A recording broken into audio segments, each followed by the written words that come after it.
নমস্কার বন্ধুরা ও প্রিয় ছাত্রছাত্রীরা, তোমাদের সবাইকে এইচপিআর আর্ট একাডেমিতে আরও একবার স্বাগত জানাই। তো বন্ধুরা, আজকে ছবি আঁকার ক্ষেত্রে কয়েকটা গুরুত্বপূর্ণ বিষয় নিয়ে একটু আলোচনা করব। তো যারা তোমরা ছবি আঁকা শিখছো তাদেরকে আমি বলবো, ছবি আঁকাটা চালিয়ে যাও। ছবি আঁকাটা খুব ভালোবাসার একটা জিনিস, মন থেকে চেষ্টা করো, তাহলে অবশ্যই হবে। আর যারা নতুন ছবি আঁকা শিখছো বা শিখবে ভাবছো তাদেরকে বলবো, প্রথমে তোমরা পেন্সিল দিয়ে ছবি আঁকাটা প্র্যাকটিস করো। Pencil, just normal pencil. আর ছবি আঁকার ক্ষেত্রে বিশেষ কিছু জিনিসপত্র লাগে না, সাধারণ একটা পেন্সিল আর একটা রাবার আর একটা খাতা হলেই যথেষ্ট। শুধু মনে একটা আঁকার ইচ্ছে থাকা দরকার। তো এই জিনিসটা থাকলে তুমি ছবি আঁকা শিখতে পারবে। দেখো, মানুষ যখন কথা বলতে শেখেনি, যখন ভাষার আবিষ্কার হয়নি, তার আগেও কিন্তু মানুষ ছবি আঁকাটা শিখেছে। আদিম যুগে দেখবে বিভিন্ন গুহাগুলি যেগুলো আবিষ্কার হয়েছে, তো সেই সকল গুহাগুলোর গায়ে মানুষের চিত্র আঁকা আছে। পঞ্চাশ পঞ্চাশ হাজার বা 40,000 বছর আগেকার দেখবে গুহা চিত্রগুলো লেখা আছে। তখন কিন্তু মানুষ কথা বলতে শেখেনি, কিন্তু তখন মানুষ তাদের মনের ভাবগুলো, এক্সপ্রেশনগুলো ওই দেয়ালের ছবি আঁকার মাধ্যমে তারা প্রকাশ করতো। তো ছবি আঁকার মাধ্যমে মানুষ একের সাথে অপরের যে সম্পর্ক, যে কানেক্টিভিটি, সেটা কিন্তু এই ছবি আঁকার মাধ্যমে তারা বজায় রেখেছিল। এবং এই ছবি আঁকার মাধ্যমে মানুষ নিজের মনের ভাবটাকেও প্রকাশ করতে পারে। ছবি আঁকার ক্ষেত্রে কিন্তু প্রথমে তোমাদের যেই বিষয়টা মাথায় রাখা দরকার, যে ছবি আঁকবে যখন তোমরা পেন্সিল দিয়ে প্র্যাকটিস করবে, তখন তোমরা ছোট ছোট শেডিংয়ের কাজগুলো করতে পারো, স্টিল লাইফ করতে পারো, কিংবা ফলিক স্টাডি করতে পারো। ফলিক স্টাডি বলতে দেখা গেলো কোনো সুন্দর একটি গাছ বা একটি ফুল গাছের কিছু ডালপালা ভেঙে নিয়ে একটা ফ্লাওয়ার বাসে বসিয়ে সেটাকে তোমরা দেখে দেখে প্র্যাকটিস করতে পারো। এতে কী হবে, তোমাদের হাতের স্কিলগুলো বাড়বে। আর তোমাদেরকে বলবো, যখন তোমরা পেন্সিল দিয়ে ছবি আঁকবে তখন কিন্তু অবশ্যই আলো এবং ছায়ার বিষয়টা কিন্তু মাথায় রাখবে। একটা সাইডে কিন্তু লাইট রাখবে, মানে আলো পড়ছে, তার ঠিক অপোজিট সাইডটা কিন্তু একটু ডার্ক করবে, মানে সেই জায়গাটা তার শ্যাডো পড়ছে। পেন্সিলে ছবি আঁকা যেমন আলো ছায়ার বিষয়টা মাথায় রাখতে হবে, তেমন কিন্তু ওই প্যাস্টেল রং বা মোম রং দিয়েও যখন আঁকবে তখনও কিন্তু তোমাদের ওই আলো ছায়ার বিষয়টা মাথায় রাখতে হবে। তো মোম রঙে যখন তোমরা ছবি আঁকবে, তোমাদের বলবো মোম রঙে প্রথমে ছবিটাকে কিন্তু লাইট শেড দিয়ে আঁকার চেষ্টা করবে। যে কোনো কালারই হোক, তার লাইট শেডটাকে আগে ইউজ করবে। লাইট শেডটা করার পর ধীরে ধীরে তোমরা ডিপ শেডটাকে ইউজ করবে, ডার্ক শেডটাকে ইউজ করবে।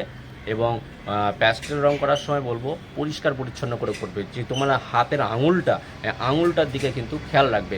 যখন তোমরা অনেক সময় কি হয়, আঙুল দিয়ে রং আমরা অনেক সময় ঘষে থাকি ছবিটাকে স্মুথ করার জন্য। তো পরবর্তী ক্ষেত্রে যখন সেই আঙুলটা দিয়ে আবার আরেকটা অন্য জায়গায় ঘষবে, যেন সেই রংটা আরেক জায়গায় না লেগে যায়। যেমন ধরো, একটা ঘরের চাল ঘষলে লাল রং লেগে থাকলো তোমার হাতে, সেটা যেমন জমিটা ঘষার সময় যেন সেখানে ওই লাল রংটা লেগে না যায়। কিংবা ছবিতে রঙে করার সময় অনেক সময় রং হাতে লেগে যায়, সেই রংটা যেন অন্য জায়গাতে লেগে না যায়, সেই জিনিসটা কিন্তু মাথায় রাখতে হবে। আর মোম রঙের ছবি আঁকার পাশাপাশি ধরো আমরা যখন জল রঙে ছবি আঁকবো, তারপর মোম রঙটাকে রপ্ত করার পর, তো জল রঙে ছবি আঁকার ক্ষেত্রে কিন্তু একটা বিষয় মাথায় রাখতে হবে, যে পেপারটা যেন তোমরা আর্ট পেপারটাকে জল দিয়ে ভিজিয়ে নেবে। আর্ট পেপারটাকে জল দিয়ে ভিজিয়ে নিয়ে তারপর যখন তোমরা কালার চাপাবে, ওয়াটার কালারটাকে একটা প্যালেটের মধ্যে গুলে যখন তোমরা চাপাবে, দেখবে এই জল রঙটা খুব সহজেই পেপারের মধ্যে মিশে যাচ্ছে এবং সেটা একটা আলাদা নতুন একটা স্ট্রাকচার তৈরি করছে। তো সেটা দেখতে ভালো লাগে। আর ওয়াটার কালার করার ক্ষেত্রে তোমাদের বলবো, ফার্স্টে কিন্তু একটা সাইড লাইট করবে, আর তারপর লাইট করার পর মানে লাইট কালারটাকে চাপিয়ে নেবে। ফার্স্ট কোট লাইট শেডটা চাপিয়ে নেওয়ার পর তোমরা ধীরে ধীরে সেটাকে ডিপ শেডটা দেবে। তো ডিপ শেড দেওয়ার সময় বলবো ছবিটা সুন্দরভাবে করবে, যাতে বেশি কালো না হয়ে যায়। তো প্রথমেই কিন্তু ডার্ক শেডটা ইউজ করবে না, কারণ তাহলে কিন্তু ছবি যদি একবার নষ্ট হয়ে যায় ওয়াটার কালারে, তাহলে কিন্তু সেটা কারেকশন করা যায় না।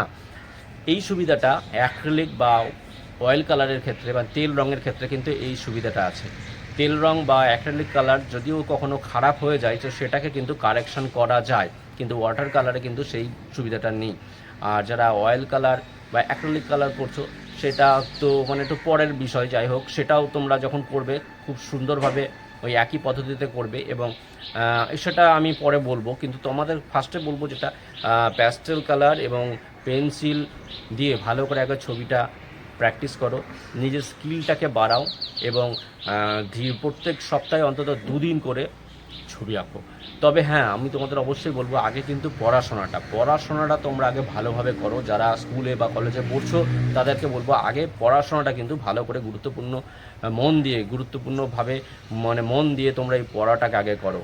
পড়াটা করার পর যেটুকু সময় পাবে সেইটুকু সময় নষ্ট না করে সেইটা তোমরা ছবি আঁকার পিছনে দাও। যারা ছবি আঁকতে ভালোবাসো, সবারই যে ছবি আঁকা ভালো লাগবে এরকম তো ব্যাপার নেই। কারো ছবি আঁকতে ভালোবাসে, কেউ গান গাইতে ভালোবাসে, কেউ তবলা বাজাতে ভালোবাসে। যার যেটা ভালো লাগে সে সেটাই করবে। যার যেটা ভালো লাগে এবং যার যেটাতে দক্ষতা আছে সে সেইটাই করবে, তাতে তোমরা ভালো এগোতে পারবে। আমরা যেমন ছবি আঁকতে ভালোবাসি তাই এত বছর ধরে ছবি এঁকে আসছি এবং ছবি আঁকা শেখায়ও। তো তোমরা যারা ছবি আঁকতে ভালোবাসো তারা বাড়িতে প্র্যাকটিস করো, দেখো আস্তে আস্তে তোমাদের হাতের স্কিল অনেক বেড়ে যাবে। আর যারা আমার এই চ্যানেলে আছো তারা যারা নতুন দেখছো আজকে তাদেরকে অবশ্যই বলবো যে তোমরা এই চ্যানেলটা সাবস্ক্রাইব করো এবং HPR আর্ট একাডেমি এই যে চ্যানেলটি আছে এই চ্যানেলে দেখো আরও অনেক ভিডিও আছে, সেগুলো দেখে তোমরা ছবি আঁকা প্র্যাকটিস করতে পারো।